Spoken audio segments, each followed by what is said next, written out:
La República de Weimar, nacida de las cenizas de la Primera Guerra Mundial, fue una época de esperanza e incertidumbre. La nación alemana, devastada por la guerra, se encontraba en un punto de inflexión. La gente estaba ansiosa por reconstruir sus vidas y su país, pero también enfrentaba enormes desafíos. La economía estaba en ruinas y la inflación galopante hacía que la vida cotidiana fuera extremadamente difícil. Sin embargo, en medio de esta adversidad surgió un espíritu de innovación y cambio. Alemania estaba lidiando con las heridas de la guerra, la inestabilidad económica y una democracia frágil. Las calles estaban llenas de personas que luchaban por sobrevivir, haciendo largas filas para conseguir pan y otros alimentos básicos. La desesperación era palpable, pero también lo era la determinación de encontrar soluciones y avanzar hacia un futuro mejor. En el corazón de esta época tumultuosa, un grupo de intelectuales se reunió en Frankfurt, impulsados por un deseo compartido de comprender las profundas transformaciones sociales y culturales que se desarrollaban a su alrededor. Estos pensadores, provenientes de diversas disciplinas, se unieron con la convicción de que el conocimiento y la reflexión crítica eran esenciales para enfrentar los desafíos de su tiempo. Sus discusiones abarcaron una amplia gama de temas, desde la economía y la política hasta la cultura y la psicología. Esto marcó el génesis de lo que se conocería como la Escuela de Frankfurt, una escuela de pensamiento destinada a dejar una huella imborrable en la historia intelectual del siglo XX. La Escuela de Frankfurt no solo se centró en la teoría, sino que también buscó aplicar sus ideas para provocar cambios sociales reales. Sus miembros creían que la teoría crítica podía ser una herramienta poderosa para desentrañar las complejidades de la sociedad moderna y promover la justicia social. El Instituto para la Investigación Social, establecido en 1923, sirvió como la cuna intelectual de la Escuela de Frankfurt. Este instituto se convirtió en un centro de innovación y debate, donde se desarrollaron muchas de las ideas que definirían la teoría crítica. Los académicos que trabajaban allí estaban comprometidos con la idea de que la investigación social debía ser rigurosa y al mismo tiempo relevante para los problemas del mundo real. Sus fundadores, un grupo de pensadores de inspiración marxista, buscaron ir más allá del determinismo económico del marxismo tradicional. Querían explorar cómo la cultura, la ideología y la psicología individual influían en la estructura social y en las relaciones de poder. Este enfoque interdisciplinario les permitió desarrollar una comprensión más completa y matizada de la sociedad. Su objetivo era desarrollar una comprensión más matizada de la sociedad que considerara el papel de la cultura, la ideología y la psicología individual.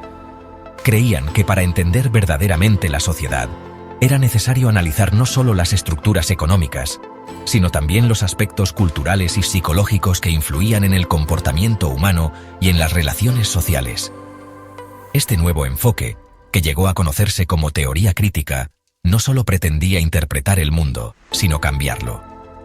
La teoría crítica se convirtió en una herramienta para cuestionar y desafiar las estructuras de poder existentes y para promover una sociedad más justa y equitativa.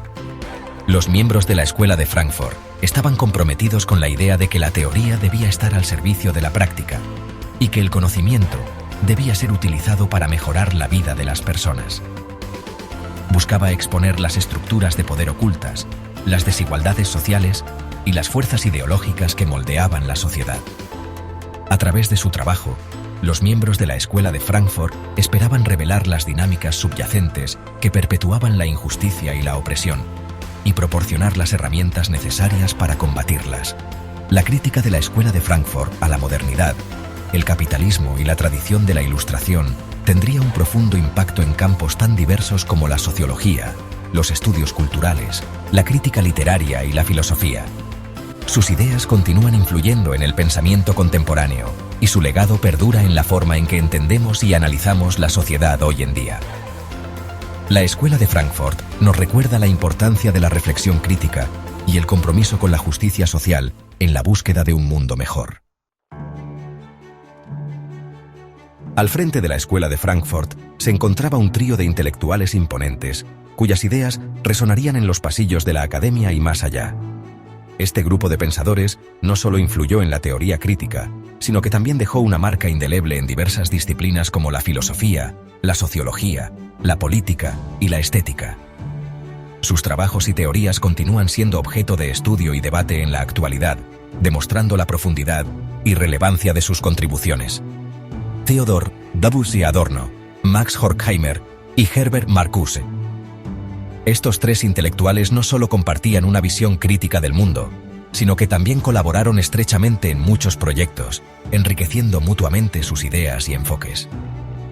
Cada uno aportó sus perspectivas únicas y áreas de especialización, enriqueciendo el análisis multifacético de la sociedad y la cultura de la escuela. La colaboración entre ellos permitió una sinergia que amplió el alcance y la profundidad de sus investigaciones, abordando temas desde diferentes ángulos y ofreciendo una visión más completa y crítica de la realidad social. Theodor W. Adorno, filósofo, sociólogo y musicólogo, es quizás mejor conocido por sus contribuciones a la teoría estética y su crítica a la cultura de masas. Adorno creía que la cultura de masas, impulsada por la industria cultural, tenía un efecto alienante y deshumanizador en la sociedad. Su trabajo en estética no solo se centró en el arte y la música, sino también en cómo estos podían ser herramientas de resistencia contra las fuerzas opresivas de la modernidad. Su trabajo exploró las formas en que el arte y la música podían reflejar y desafiar las fuerzas alienantes de la sociedad moderna. Adorno argumentaba que el arte auténtico tenía el poder de revelar las contradicciones de la sociedad capitalista y ofrecer una visión de una realidad alternativa, más humana y libre. Max Horkheimer, filósofo y sociólogo, fue director del instituto durante muchos años. Bajo su liderazgo, el Instituto de Investigación Social se convirtió en un centro de pensamiento crítico y análisis social. Horkheimer fue fundamental en la formulación de la teoría crítica, que buscaba no solo entender la sociedad, sino también transformarla. Su trabajo se centró en la crítica de la razón instrumental, que él veía como una fuerza impulsora detrás de la dominación de la naturaleza y la deshumanización de la sociedad. Horkheimer argumentaba que la razón instrumental, utilizada para controlar y explotar tanto a la naturaleza como a los seres humanos, era una de las principales causas de la injusticia y la opresión en el mundo moderno. Herbert Marcuse, filósofo y teórico político, ganó un amplio reconocimiento por su libro El hombre unidimensional, una crítica mordaz de la sociedad industrial avanzada y su supresión de la libertad individual y el pensamiento crítico. Marcuse sostenía que la sociedad industrial avanzada había creado una forma de vida en la que los individuos estaban tan integrados en el sistema que perdían su capacidad de pensar críticamente y actuar de manera autónoma. El trabajo de Marcuse resonó con los movimientos estudiantiles de los años 60, convirtiéndolo en una figura prominente de la nueva izquierda. Sus ideas sobre la liberación y la crítica de la sociedad de consumo inspiraron a una generación de jóvenes activistas que buscaban un cambio radical en la estructura social y política de su tiempo. Marcuse se convirtió en un símbolo de resistencia y esperanza para aquellos que luchaban por una sociedad más justa y libre. En el corazón del proyecto intelectual de la Escuela de Frankfurt se encontraba una profunda creencia en el poder de la razón para criticar y desafiar las estructuras sociales existentes. Llamaron a este enfoque teoría crítica, un término que se convertiría en sinónimo de la propia escuela. A diferencia de la teoría tradicional, que buscaba explicar el mundo de manera objetiva y distante, la teoría crítica buscaba comprender la sociedad para transformarla. Cuestionaba las suposiciones dadas por sentadas, exponía las dinámicas de poder ocultas y desafiaba el statu quo. La Escuela de Frankfurt argumentó que la razón, en lugar de ser una fuerza de liberación, se había instrumentalizado bajo el capitalismo. En lugar de servir a las necesidades humanas y promover el florecimiento individual, la razón se estaba utilizando para justificar la explotación, la desigualdad y la búsqueda de ganancias por encima de todo. Esta crítica de la razón instrumental fue fundamental para el análisis de la sociedad moderna y sus males realizado por la Escuela de Frankfurt. Una de las contribuciones más perdurables de la Escuela de Frankfurt fue su crítica a la cultura de masas. Esta escuela de pensamiento, formada por intelectuales como Theodor Adorno, Max Horkheimer y Herbert Marcuse, se dedicó a analizar cómo las estructuras de poder utilizan la cultura para mantener su dominio. El auge de los medios de comunicación de masas, en particular la radio y el cine, a principios del siglo XX, les preocupaba profundamente. Estos medios no solo transformaron la manera en que la gente consumía información y entretenimiento, sino que también cambiaron la dinámica del poder cultural. Vieron en estas nuevas formas de producción cultural una poderosa herramienta de manipulación y control.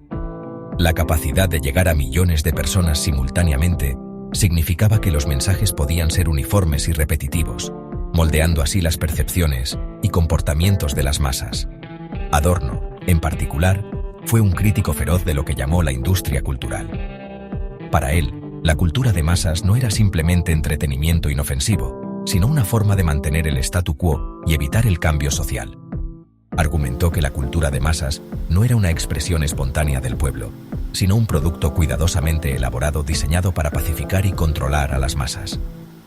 Esta cultura manufacturada se producía en masa, de manera similar a los bienes industriales, y se distribuía ampliamente para asegurar su consumo.